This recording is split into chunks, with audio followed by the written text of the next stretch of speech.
Alright, it's been a couple of days now, and I did a tight bond test. It doesn't hold. It actually is putting a film on it, but it's not actually holding it to the wood. So I've got some epoxy now, so we're going to try the epoxy and make sure it holds.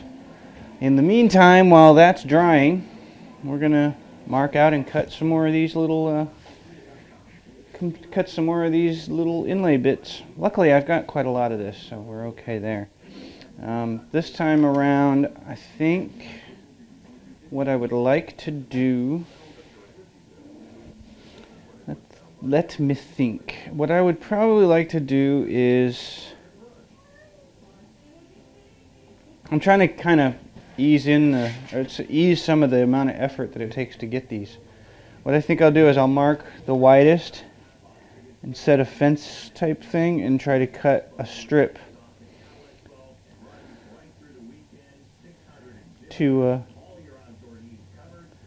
kind of cut a strip to like start with something somewhat uniform in width and try to get as close to these as I can, so it'll sort of ease the time frame that it takes to try to cut this stuff out.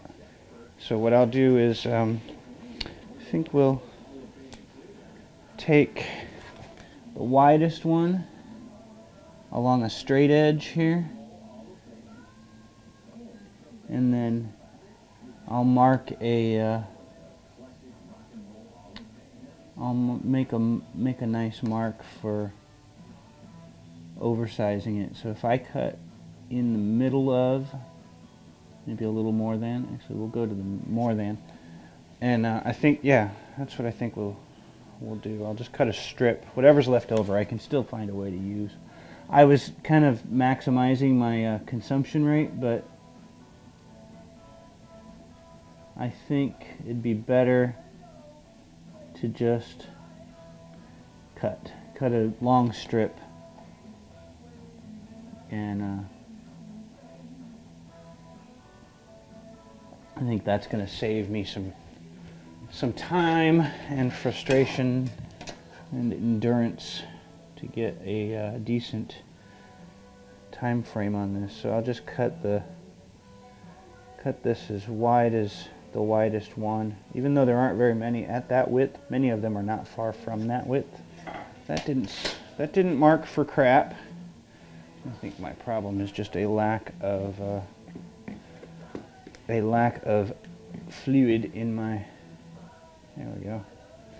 Now it'll mark, I bet. Just put it in some denatured alcohol. There we go. Much better. Okay, so that, I just marked a line. I'll just rip it, basically, on the scroll saw. Actually, you know what I'll do? I'll set a fence and I'll do it on the bandsaw.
Alright, now we're back to the task. I didn't even use the scroll saw and I brought it all out.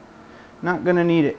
They're all very close in size. So that is kind of the secret to the sanity of this, is the closer you can cut them to the size that you need, the less time you spend with the sanding and fitting and shaping things really finely. So what that means is I am ready to sit down over here and drive myself batty shaping these little guys to fit. So I'll bring you back when we're ready for that.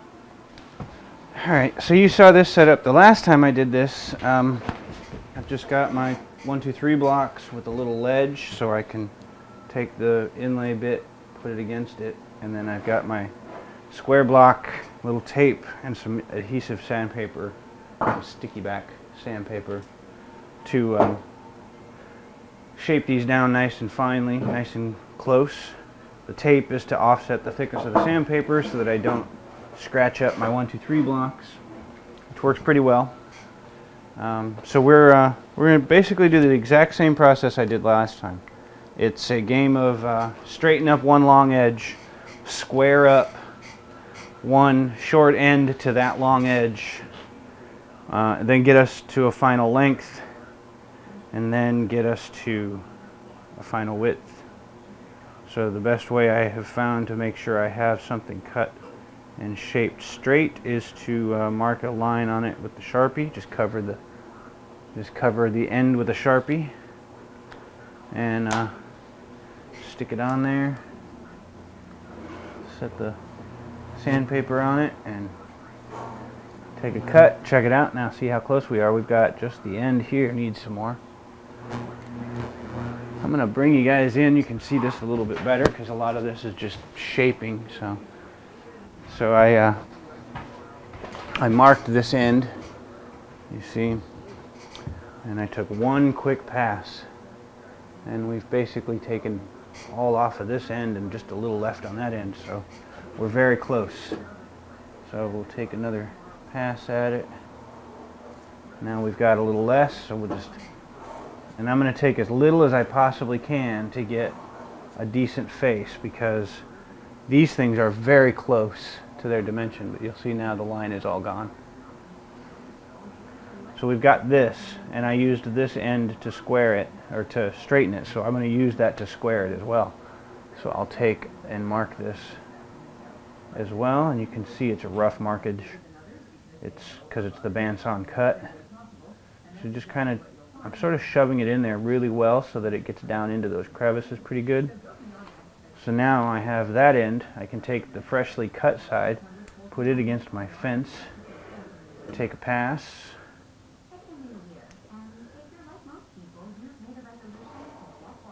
I bet we're close. Yeah, see, we took a little bit off there. Take a little bit, one more pass. Well, almost gone there. Very close. How about now? Ooh, it's very nearly. I'll take another, just a gentle pass. Some of these you can tune how hard the pass you take is, how deep the cut is, by just the pressure that you do against it. And just a light little tiny pass is enough to clean this end up. Just take a tiny bit. So now I've got this and this edge are square to one another. So I've got a square right here. These two ends are square. Now I can hold these up and get the length, so I can cut it to length. So I've got this end and this edge are square, this edge here and this edge over here. Now I can work on this edge all. So we put our square face again, so it was here. We're going to flip it this way, keep the same edge against the face of the fence, and we'll take a very quick pass and look at it. We're good so far. We still got a little bit to remove. It was a choppy little chop there, so we'll take another little quick pass. We're getting closer, and the intention is to take as few passes as you need to, as possible, to get it to fit. I'm almost through on this. We'll get one more good pass. There it goes. Now we can check our length. If it's longer than we need, then it's good, because longer than we need means we can fit it. And it is a bit long, which is good. So we take one more pass. We come back over and we fit it again. Just double check the fit. So now we just hold it and try to wedge it in there lengthwise in either direction, and just see which edges fit and which edges don't. They don't at all, which is good. That means I have room to play with. Take just a little more. And I'm doing this, I'm sneaking up on it.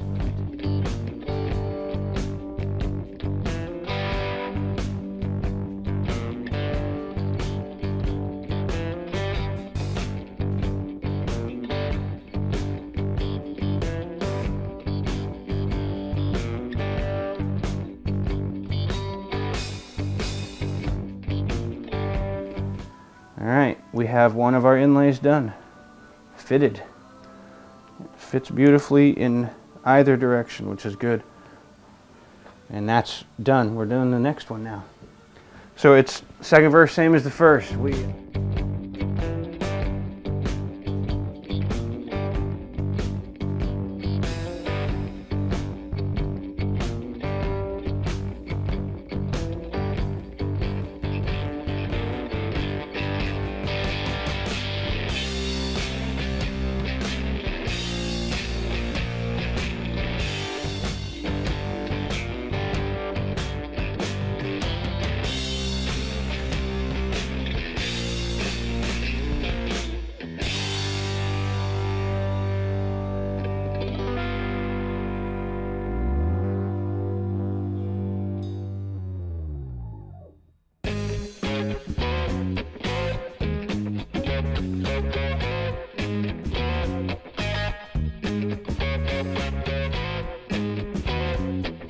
Alright, we've got them all shaped and fitted.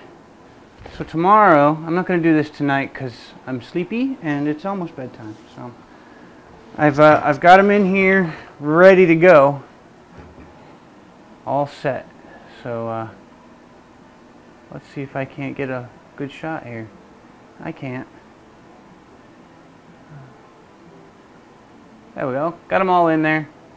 They're all set, ready to go. They're just wedged in on one side. Basically, this tells me which direction I want them to go in and which fret number they go to. So tomorrow night I will configure myself set up for gluing, and I wonder how this epoxy is doing yet. No, it's still a little goopy. We're going to hold off. It's not quite ready to test, but I got this epoxy thing yet to check out too. So we'll this epoxy thing here under this piece of old paper is some epoxy, checking to see if it'll stick down. So that's what we'll do next. So stay tuned. Next steps. I have this test of epoxy here. We're going to see how well it did. I'm uncertain. We'll see. Let's check this, make sure it's actually solid. Yep, this is my glue toothpick, although it isn't.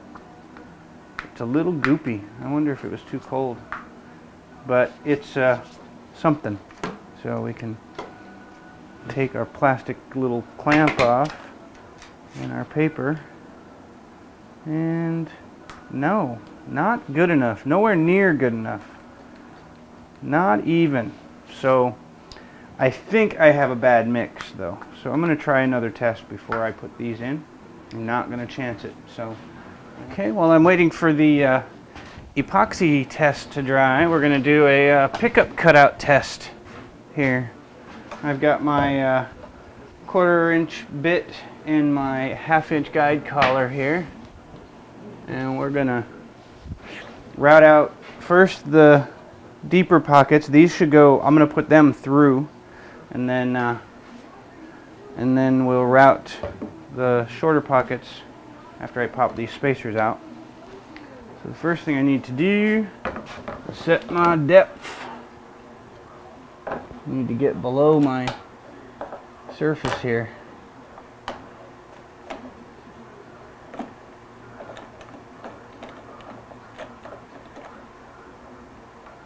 Okay, so I'm gonna start by just barely piercing here, well, about an 1/8 inch deep, and I'm gonna grab some hearing protection. Protect your ears. I will also protect your ears as well by muting my mic here just a sec.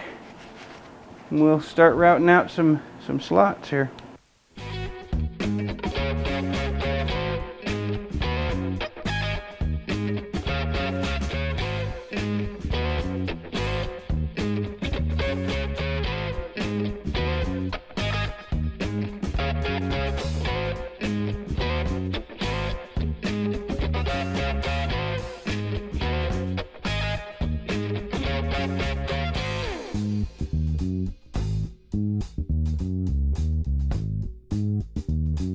Okay, we are through now, and they came out pretty clean.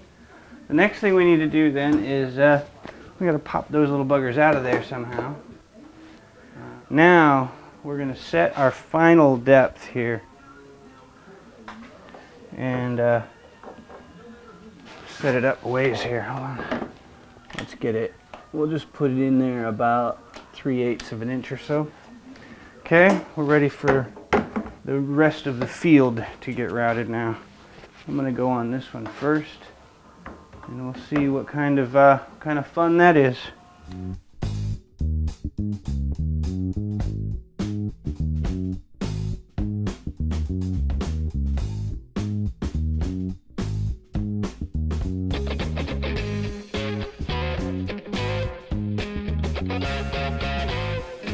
All right. Well, I think we did all right here. Let's pry this thing up.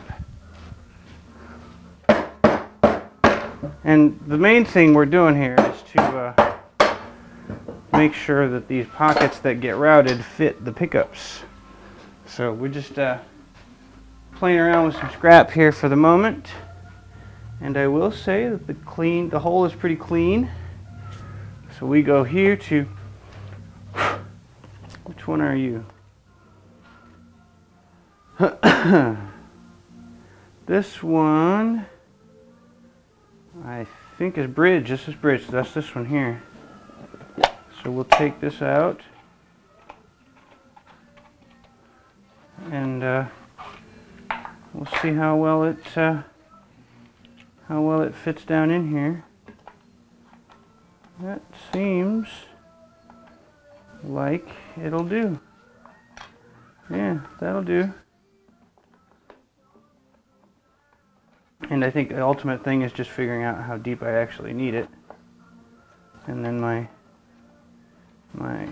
ring will do its job here. Cool. So that's enough room for a pickup. Yeah, that fits all right. All right. Well, we got our. That was the vinyl, the acrylic stuff. So I'm going to leave that in the clamps a little longer. The epoxy, on the other hand, is done. So we're going to pop this one off and have a peek. How you doing? Oh yeah. Oh no. See, it's still not very good. And it's dry. This stuff is dry. And I even roughed it up. Well, shit. That did not stick as well as I was hoping. Damn it. It's not holding real good to the surface here. This time it left a film though. Might have just been a little early for it. I don't know. Didn't stick real well to the wood is what I'm catching. You know what's funny? There's a chance none of this has been working because I might have waxed this board. I'm going to do another test. This time I'm going to do it on some known clear stuff. Alright, let's do another couple of quick little test bits here. So I've got 3 more test pieces. I'm pretty sure I just contaminated my tests, my previous tests, because the board I used might have just not been clean. So now we've got bare maple, which is guaranteed. I know it's bare maple. I made it. And so we're gonna try some TB2 again. I'm gonna try it. I have a feeling it's gonna work fine. We'll see. I roughed the back with all of these with some 80 grit to make sure that I had a good tooth for each bit of glue. And we'll just put this down with some clampies.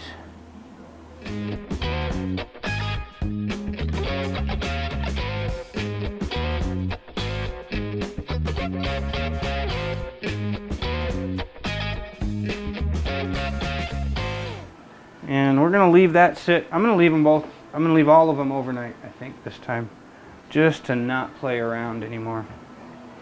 And if none of these work, then I know that it's a glue problem and the material problem. But I have a feeling all of them will stick.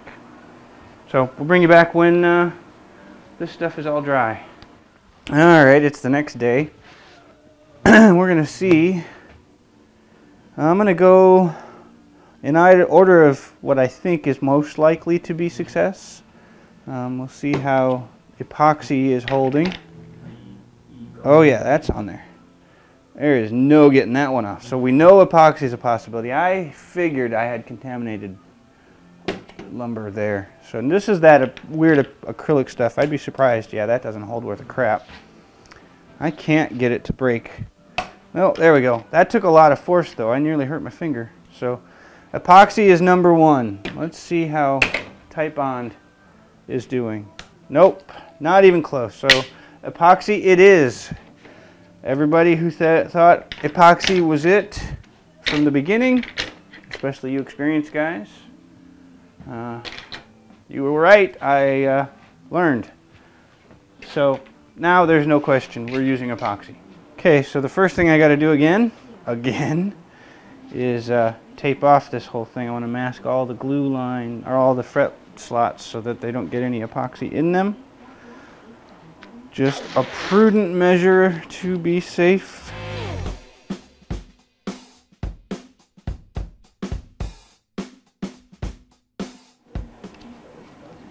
Alright, completely safetied, sealed up nicely. Most of what I'm doing here is going to get sanded off anyhow, but I want to be sure I don't jeopardize anything. So I forgot to hit record, but I got the first one in. Basically what I'm doing is wiping out the rosewood with denatured alcohol, just to hopefully get some of the rosewoody oils off of it, and wiping it out with a towel. Then I'm grabbing the material here and putting a little epoxy down in the holes, and then putting it into the hole, and then grabbing this popsicle stick to try to get it to seat down inside that hole. Preferably good and solid. I don't want to use clamps because I'm seeing that the epoxy is kind of it's sort of softening this stuff already, so I want to make sure I'm just letting it sit instead of getting modified too heavily. Just want to make sure that it's actually seated down very well before I move on from it. Okay, I kind of got to move a little quick because this is 5-minute epoxy, so I don't have a ton of time. Okay, so I'm going to go with the slower setting epoxy. That 5-minute stuff went way too fast. I'm pretty sure these ones are okay, the ones that made it in, and I could probably get by with it still. But I'm going to go with the slower stuff, and I should be able to get it in there without needing to clamp every one of them down. The clamping calls definitely stick to this epoxy. So I got this other stuff from System 3. It's a 2-part. It'll take a lot longer to dry, but that's okay. I'm fine with that. I've got other parts I can work on while I wait for it to dry. So we're gonna put a little bit of the resin and the hardener together here and get after it. Okay, we've got lots of time. This stuff has, if I remember right, I have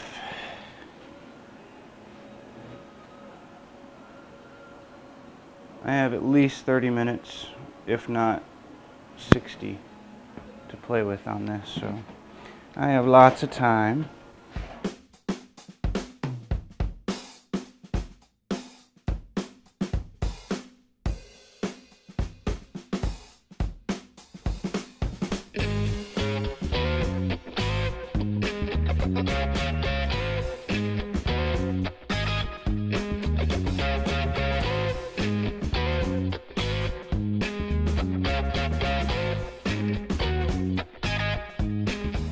Alright, so they are now in, and I have a lot of extra glue.